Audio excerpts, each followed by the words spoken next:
हनुमान चालीसा परेशानी के वक्त में हिंदू भाई पढ़ते हैं। यहाँ पे भी नेपाल में भी पढ़ते हैं, हमारे बिहार और हमारे भारत में भी पढ़ते हैं, बल्कि एशिया महाद्वीप में ज्यादा पढ़ा जाता है। साफ साफ लफ्जों में पढ़ते हैं जय हनुमान। जय मतलब जय हो, आप ऊपर रहे, आपकी जय हो, आपकी विजय हो। आप हेलो दोस्तों, अस्सलाम वालेकुम रहमतुल्लाह। तो दोस्तों कैसे हो आप लोग, सब मस्त हो गए। तो दोस्तों आज मैं बहुत ही खास वीडियो लेकर आया हूँ आप लोगों के लिए। तो दोस्तों आज की मैं वीडियो में बताता चलूँ, जो मौलाना सलीम रज़ा उन्होंने कुछ बयान बताया है कि हनुमान चालीसा पढ़ना चाहिए, या सही है या गलत है। कुछ उन्होंने गहराई बताई है, उसके अंदर पढ़कर बताया है। जैसे कि हम सूरह फातिहा पढ़ते हैं, कलाम पाक की कुछ सूरतें पढ़ते हैं, तो ऐसी हनुमान चालीसा है जो हिंदू भाई पढ़ते हैं, दिल को तसल्ली मिलती है। तो देखते हैं वीडियो के अंदर, मुझसे जुड़े रहें, मेरे चैनल को सब्सक्राइब कर दें। हनुमान चालीसा परेशानी के वक्त में हिंदू भाई पढ़ते हैं। यहाँ पे भी नेपाल में भी पढ़ते हैं, हमारे बिहार और हमारे भारत में भी पढ़ते हैं, बल्कि एशिया महाद्वीप में ज्यादा पढ़ा जाता है। साफ साफ लफ्जों में पढ़ते हैं जय हनुमान। जय मतलब जय हो, आप ऊपर रहे, आपकी जय हो, आपकी विजय हो। आप जिंदा रहे, आप आगे रहे, आप बड़े रहे। जय हनुमान, जैसे जय हिंद बोलते हैं हम लोग इंडिया में, तो ऐसे जय हनुमान ज्ञान गुण सागर। जय हनुमान, जय नेकी करने वाली जात, जय ज्ञान वाली जात, जय गुण अकल शक्ति। रावण के लंके को यूं ही आग नहीं लगाया था, जब उसके पूंछ में, उसके हनुमान जी के बहुत लंबी पूंछ थी, उस पूंछ में उन्होंने आग लगा दी। किन्होंने? रावण ने सोचा कि इसको जलाकर मार देते, लेकिन वो ज्ञान गुण सागर जय कपीस ते हो लोक उजागर। राम दूध, श्री रामचंद्र जी के दूध थे वो, श्री रामचंद्र जी के खादिम थे वो, श्री रामचंद्र जी के एंजल थे वो, श्री रामचंद्र जी के फरिश्ता थे वो। ये समझ लीजिए, रामदूत अतुलित बलदामा, अनजन पुत्र पवन सुतनामा। पूरी लंबे कई मिनट लग सकते हैं इसको पढ़ने में। तो जब देखता है बच्चा, छोटा मासूम बच्चा होता है, अपने घर में देखता है कि अब्बा जय हनुमान ज्ञान गुण सागर, जय कपीस ते हो लोक उजागर, रामदूत अतुलित बलदामा, अंजन पुत्र पवन सुतनामा। जब देखता है कि हमारे अब्बा तो हनुमान चालीसा पढ़ रहे हैं, तो हनुमान चालीसा हिंदू भाइयों के यहाँ ऐसा मकाम रखता है जैसे आयतल कुर्सी हम लोग अल्लाहु ला इलाहा इल्ला हुवल हय्युल क़य्यूम ये पढ़ते हम लोग, उनके यहाँ माना जाता, उनके कॉन्सेप्ट के मुताबिक। लेकिन मेरे हिंदू भाइयों गलत है, इसलिए गलत है। अभी मैंने एक मंत्र पढ़ा आप लोगों के सामने में। कौन सा मंत्र है? ओम शन्नो वरुणा शन्नो मित्रा शन्नो भवद्वर्यमः शन्ना ब्रह्मा बृहस्पति। ये रटे हुए नहीं, हम रिसर्च करते हैं अल्हम्दुलिल्लाह। बहुत से लोग बोलते हैं, एतराज करते हैं कि Maulana what is need to the read in jalsa the सीरत लास्ट प्रॉफिट मोहम्मद सल्लल्लाहु अलैहि वसल्लम। जहां बोली जाती है सीरत, क्या जरूरत है वहां पर वेदात को, संस्कृत को पढ़ने के? हमने कहा कि भाई मुझे शौक नहीं। और फिर पता चला कि रिसर्च करने में इतना दिमाग खपता है, इतना दिमाग खपता है। हमने 5 किताबें जब 5-5 10-10 सफ़े की पढ़ ली, तब जाकर वो असीमानंद जी, यति नरसिंहानंद सरस्वती जी का जो एतराज था, जिहाद वाला एतराज, हमने उसके ऊपर कम से कम 3 से 4 श्लोक ढूंढे हमने श्रीमद् भगवत गीता के, और हमको मिल गया। और हमने लोगों के सामने वो मंत्र रखे कि वही बंदा कहता था कि मोहम्मद तलवार वाले जिहादी थे। हमने कहा कि जिहाद लड़ाई को अलग रखो, लेकिन एक बात बता दो कि महाभारत के मैदान में श्री कृष्ण जी आए। कुरान में तो अल्हम्दुलिल्लाह सूरह फातिहा है, सूरह फातिहा में कहीं पर लड़ाई की बात नहीं, कहीं पर जंग बद्र की बात नहीं, कहीं पर जंग उहद की बात नहीं। लेकिन अगर सूरह फातिहा में पर कहीं पर लड़ाई की बात होती, तो ये हमारे सरस्वती जी, ये हमारे यति जी, ये हमारे गुरु जी पता नहीं 5-5 फीट उछल कर माइक लेकर लोगों से कहते हो कि देखो ये कुरान है, पहली सूरत के अंदर में जंग की बात कही गई। वो उछल कर कहते देखो ये सूरह फातिहा, जिस कुरान का पहला चैप्टर लड़ाई की बात करता हो, वो 30 पारे के अंदर क्या लिखा होगा। और ये मीडिया वाले भाई भी पूरी जमीन को आसमान पर सर पर उठा लेते, लेकिन अल्लाह का करम पूरे सूरह फातिहा में कहीं पर बात ही नहीं है जंग की लड़ाई की। अल्हम्दुलिल्लाह से लेकर गैरिल मग़ज़ूबि अलैहिम वलज़्ज़ालिन तक देख लीजिए, आपको पूरी सूरत अल्लाह की तारीफ, अल्लाह की इबादत, उनसे मदद और बुरे लोग जिन पर अल्लाह के गज़ब नाजिल हुए उनसे बचने की अल्लाह तबारक व तआला से दुआ और सीधे रास्ते की दुआ। ये तारीफ अल्लाह तबारक व तआला की ये एक्सप्लेनेशन है सूरह फातिहा का। तो हमने कहा कि भाई सूरह फातिहा में तो अल्हम्दुलिल्लाह कहीं पर ये बात नहीं, तो हमको बहुत दिनों से हमको ये थी कि मैं आखिर कहाँ से जवाब दूं उन लोगों को जो एतराज करते। तो उसके बाद हमने श्रीमद् भगवत गीता पढ़ना शुरू किया। हमारे हिंदू भाइयों, श्रीमद् भगवत गीता आपका 5वां वेद माना जाता। मैंने श्रीमद् भगवत गीता का एक बहुत खूबसूरत मंत्र शुरू में पढ़ा, वसुदेव सुतम देवम कंस चानूर मर्दनम देवकी परमानंदम कृष्णा मंदे जगत गुरुमा। इसका मतलब क्या है? इसका मतलब हुवल अव्वल वल आखिर वल ज़ाहिर वल बातिन। इसका मतलब यही है कि वो ईश्वर हमेशा से है, वही अव्वल, वही आखिर, वही ज़ाहिर, वही बातिन, देव की परमानंदम किस, और वो इस पूरी सृष्टि को नष्ट करेगा। इस सृष्टि को बनाने वाली जात वही है। कुल्लु मन अलैहा फान, ये कुरान की आयत है। लेकिन क्या कहा? ओम पूर्णमिदः पूर्णमिदं पूर्णात्, पूरा मंत्र पढ़ लो। ओम पूर्णमिदः पूर्णमिदं पूर्णात् पूर्णमुदच्यते पूर्णस्य पूर्णमादाय पूर्णमेवावशिष्यते। ओम शांति। वसुदेव सुतं देवं कंस चाणूरमर्दनम देवकी परमानंदम कृष्ण नाम वंदे जगत गुरु महा। ये है वो संसार को बनाया, वही खत्म करेगा, वही अव्वल, वही आखिर, वही जाहिर, वही बातिन। ये बात कुरान करीम में अल्लाह के कुरान ने इस मंत्र की तस्दीक कर दी। अल्लाह के कुरान ने तस्दीक की। कुरान को मंत्र तस्दीक नहीं कर सकता, कुरान तस्दीक करता है पूरी दुनिया की किताबों का तस्दीक। अगर कहीं मिल जाए, मैच हो जाए, तो हमको शौक हुआ। हमने कहा कि आखिर कहां से मैं ढूंढ कर लाऊं, कहां से मैं जवाब दूं। तो एक रोज हम बैठे पढ़ रहे थे, हमने कहा कि श्रीमद् भगवत गीता के शुरू से जरा एनालिसिस करते हैं।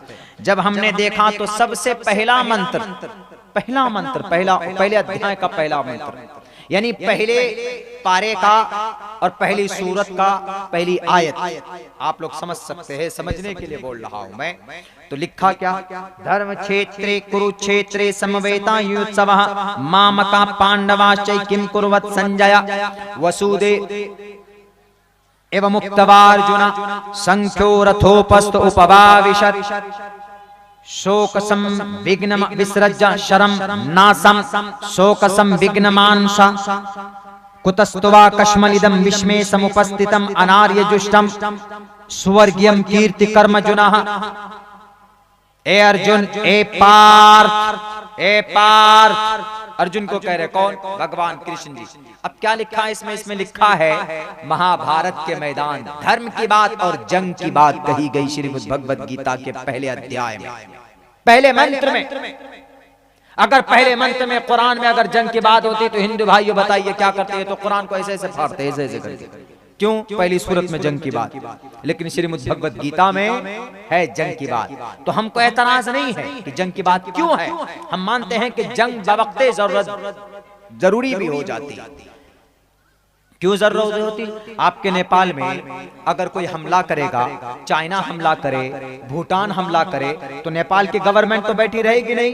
नेपाल की गवर्नमेंट भी अपनी ताकत से जवाब देगी कि नहीं, Nepal he is last but not least. Nepal छोटा जरूर है, लेकिन नेपाल में सारे नदियों की झील बहते, पानी खोल दूंगा तो बह जाओगे। हम लोग बह भी जाते हैं कभी कभी, ज्यादा पानी होता है तो सन 2017 में तो बहुत डुबकी लगाए जी हम लोग। हमारी गाड़ी में 5 फीट पानी। तो यही बात है। तो नेपाल से बहुत प्यार से मोहब्बत से हम लोग रहते हैं, करीबी पड़ोसी मुल्क है हम लोगों का। हमारे आधे रिलेशन तो नेपाल में ही, उस तरफ, उधर विराटनगर के तरफ। तो वही बात, अगर नेपाल पर कोई अटैक करे तो नेपाल खामोश थोड़े रहे। भले ही हमारे भारत से अगर झगड़ा हो जाए तो हमारे मोदी जी को भी कहेंगे कि भैया चुपचाप रहना, तुम्हारे पास मिसाइल है, हमारे पास बम वाटर है, पानी का वाटर, पानी का बम। हम पास तो मिसाइल नहीं होगा, हमारे पास हिमालय है, हिमालय। दुनिया के अंदर इतना बड़ा पहाड़ नहीं, इतनी बड़ी चोटी नहीं। जब हम लोग यहाँ से बागडोगरा से फ्लाइट पकड़ते हैं तो मैं खुसूसन वो दाएं साथ का विंडो सीट लेता हूँ। 200-250 रुपए ज्यादा लगता है सिर्फ देखने के लिए। हिमालय पहाड़ के पूरे विजुअल्स और पूरी वो खूब जरूरी जिम्मेदारी हो जाती है, और आज भी है ये। इसीलिए बवक्ते जरूरत जंग करना, मुकाबला करना ये जरूरी है। हम नहीं कहते कि श्रीमद् भगवत गीता के पहले अध्याय के पहले मंत्र में जंग और धर्म, सबसे पहले धर्म क्षेत्र कुरुक्षेत्र, धर्म फील्ड में, लड़ाई के मैदान में, कुरुक्षेत्र का मतलब लड़ाई के मैदान में, समवेतायुत्सवः मामकः पांडवाश्च किम कुर्वत संजय। ओ संजय मुझे बताओ कि वहां महाभारत के मैदान में what is happening between my child, मेरे कौरव और पांडु दोनों पुत्रों के दरमियान में व्हाट इज हैपनिंग, क्या हो रहा है जरा मुझे बताओ, यानी जंग की बात बताओ। तो संजीव ने कहा कि सर आपके जो पांडवों का जो बड़ा बेटा अर्जुन है वो अपना हथियार डालकर बैठा हुआ है। एवं मुक्तवार्जुना संख्यो रथोपस्तोपवाविशत विसृज्य शरम नासम शोक संविघ्नमान शोक समगम में बैठ गया कि मैं क्यों लड़ाई करूं, मैं क्यों मुकाबला करूं, बैठा हुआ है, बुजदिल बन गया। वो कब बुजदिल बन गया, उसको तो गाजर मूली की तरफ दुर्योधन काट देगा। कौरवों की तरफ से दुर्योधन थे। लड़ाई किस बात की थी, जमीन के ऊपर लड़ाई थी, जो भी लड़ाई हो, लेकिन लड़ाई तो थी वहां पर। उसके बाद तब आते हैं 8वां अवतार, कौन, विष्णु जी। कौन है विष्णु जी? विष्णु जी ब्रह्मा विष्णु शिव, यही तीनों परमात्मा है जो पूरी दुनिया को चलाते हैं। पैदा करते हैं ब्रह्मा, पालते हैं विष्णु, मारते हैं शिव। ये विष्णु जब देखा कि वो अर्जुन जब रास्ते पर है, हक पर है, तो क्यों हथियार डालकर बेवकूफ बैठा, मतलब उन्होंने सोचा, मैं नहीं कह रहा, उन्होंने। तो श्री कृष्ण जी फौरन आते, जमीन पर अवतरित होते और कहते हैं कि एवं मुक्तवार्जुन, अर्जुन तुम मुक्ति चाहते हो, बुजदिल तो बनकर बैठ गए तुम। एवं मुक्तवार्जुन संख्यो रथोपस्थ उपवाविशत, why did you decide to put down and your bows and arrows, Why have you sit down behind your रथ यात्रा, behind your motorcycle?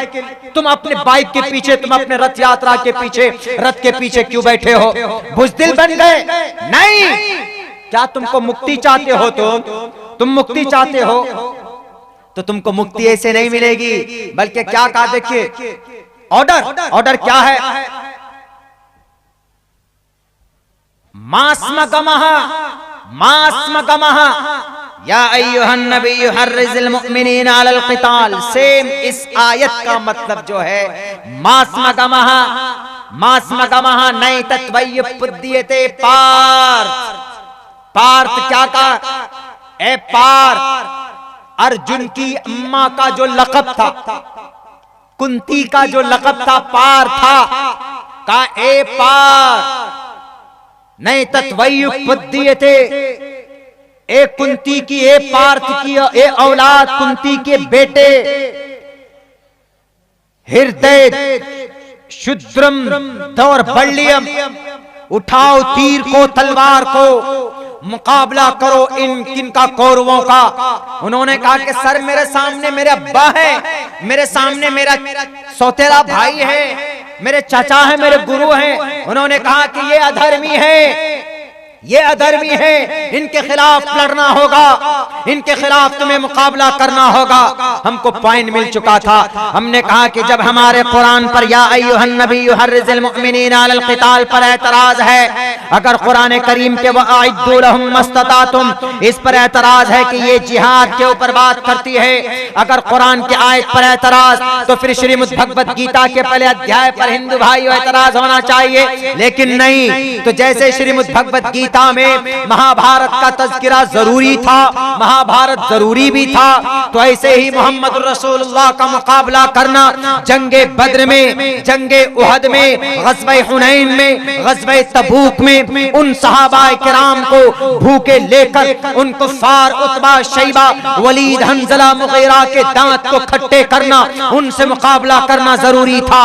जब श्रीमद् भगवत गीता के पहले अध्याय में जंग करने की जगह जंग करने की बात कही गई है, तो कुरान करीम में भी उन्हीं लोगों से जंग करने की बात कही गई है जो कुरान और जो शरीयत, जो इस्लाम को, जो मुसलमानों को, जो मानवता को, जो इंसानियत को, जो ईश्वर को, परमात्मा के खिलाफ जाते हैं, जो मुनाफिक बनते हैं, जो हिपोक्रेसी बन जाते हैं, जो जुल्म करते हैं, जो घोटाले करते हैं, जो करप्शन करते हैं, जो बेटियों की इज्जत लूटते हैं, जो सूद खाते हैं, जो चुगलखोरी करते हैं, जो अलायंस को तोड़ते हैं, उनके लिए कहा गया है जैसे महाभारत में जंग करना पाप नहीं था, तो वैसे यहाँ पर भी पाप नहीं होना चाहिए। ये हमारा मकसद होता है एक मंत्र को पढ़ने का और एक कुरान करीम की आयत को पढ़कर समझाने का, वरना हमको ये मकसद नहीं होता कि जैसे हम कुरान पढ़ेंगे सवाब हासिल करेंगे तो मंत्र पढ़ करके भी सवाब हासिल करेंगे। अगर ईश्वर दे दे तो अलग बात है,